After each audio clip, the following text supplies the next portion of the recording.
శ్రీవారిని పూజించాలి చిరునవ్వుల హారతితో, దాంపత్యం వికసించాలి తరగని మురిపాలతో.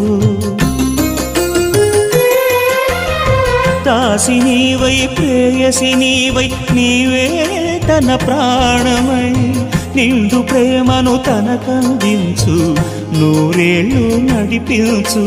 పతి ఆరోగ్యమే సతి సౌభాగ్యమై, ఈ బ్రహ్మముడి విడిపోదు తల్లి ఎన్ని జన్మలైనా. మగని హృదయం మమతల నిలయం, మగువకే దేవాలయం. మగని హృదయం మమతల నిలయం, మగువకే దేవాలయం. తెంచుకుంటే తెగిపోతుందా దేవుడు వేసిన బంధం, తెలుసుకోని జీవిత